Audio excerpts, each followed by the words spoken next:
Hi అండి. అందరూ ఎలా ఉన్నారు? బాగున్నారా?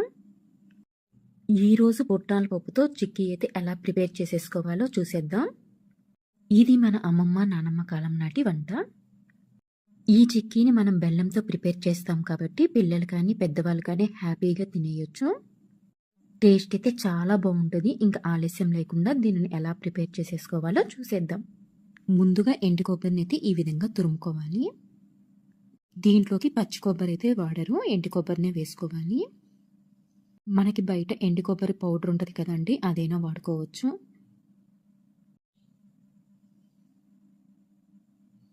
చూసారు కదా, నేనైతే ఈ విధంగా అయితే ఎండు కొబ్బరిని తురిమేసుకున్నాను. ఇప్పుడు పాకం కోసం అయితే బెల్లం రెడీ చేసుకుంటున్నాను.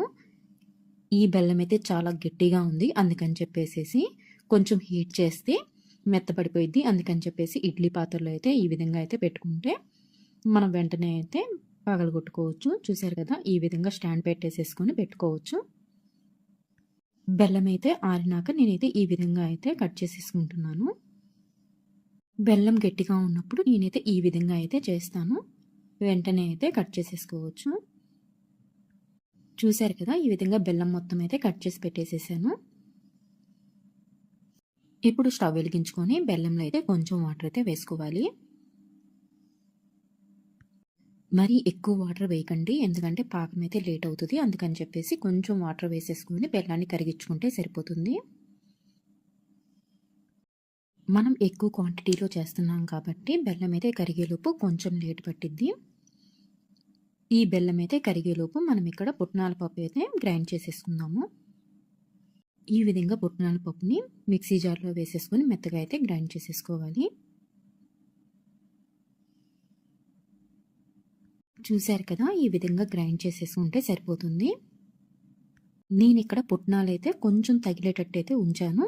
మీకు కావాలి అంటే కొంచెం మెత్తగా అయితే గ్రైండ్ చేసుకోవచ్చు.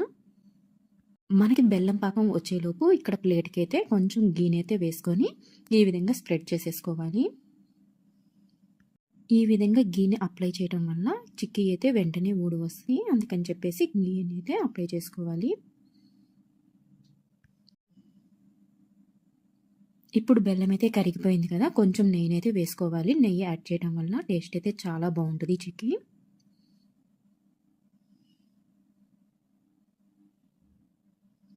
మనం ఏ కప్పుతో పుట్నాల పప్పు తీసుకున్నామో ఆ కప్పుతో బెల్లం తీసుకుంటే సరిపోతుందండి.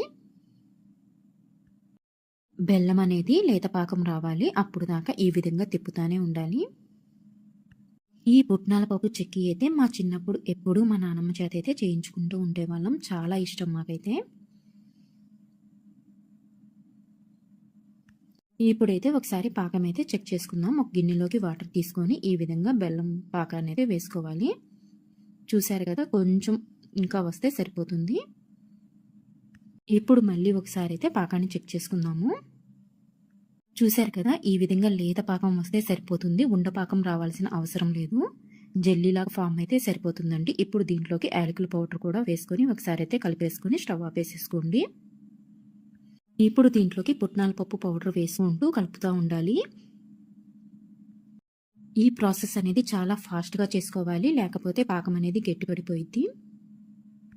ఒకళ్ళు ఈ పొడి వేస్తూ ఉంటే ఒకళ్ళు కలుపుతూ ఉంటే ఈజీగా అయితే అయిపోయిద్దండి.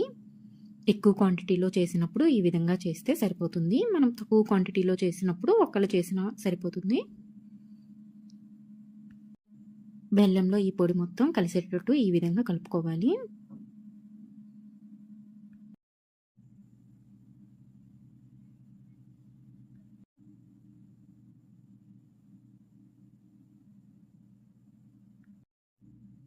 ఇప్పుడు దీనిని ప్లేట్లోకి అయితే వేసుకుందాము.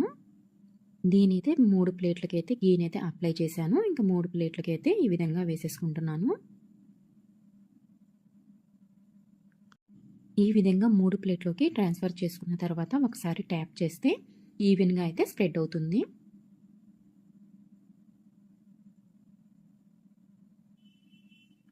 ఇప్పుడు ఇది గోరువెచ్చగా ఉన్నప్పుడే నేను వీడియోలో చూపిస్తున్న విధంగా ఘాట్లు పెట్టుకోవాలి.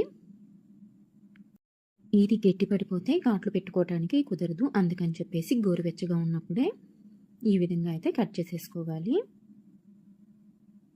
నేనైతే పుట్నాల పప్పుని మెత్తగా అయితే గ్రైండ్ చేయలేదు. అక్కడక్కడ పంటికి తగిలేటట్టు ఈ విధంగా అయితే ఉంచాను. అప్పుడైతే టేస్ట్ చాలా బావుంటది.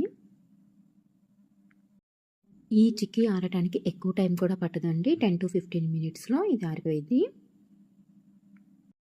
ఈ చిక్కీ అనేది ఆరిపోయినాక మనం చేతితో తీసినా వస్తది. లేకపోతే నేను వీడియోలో చూపిస్తున్న విధంగా చాకుతో పైకి లేపినా కూడా ఈజీగా అయితే ఊడి వస్తదండి. చూసారు కదా ఎంత మంచిగా అయితే ఈ చిక్కీ రెడీ అయిపోయిందో. టేస్ట్ కూడా చాలా బాగుంటది. మనం దీనిని బెల్లంతో ప్రిపేర్ చేసాం కాబట్టి పిల్లలు కానీ, పెద్దలు కానీ హ్యాపీగా అయితే తినేయొచ్చు. ఇప్పుడు కూడా మా అమ్మ వాళ్ళ ఇంటికి వెళ్ళినప్పుడు మా నానమ్మతో అయితే ఈ పుట్నాల పప్పుతో చిక్కీ అయితే చేయించుకొని తింటామండి. చాలా టేస్టీగా ఉంటది. ఇలాంటి మరెన్నో హెల్తీ అండ్ టేస్టీ రెసిపీస్ కోసం నా ఛానల్‌ని లైక్ చేయండి, షేర్ చేయండి. అదేవిధంగా సబ్స్క్రైబ్ చేసుకోండి.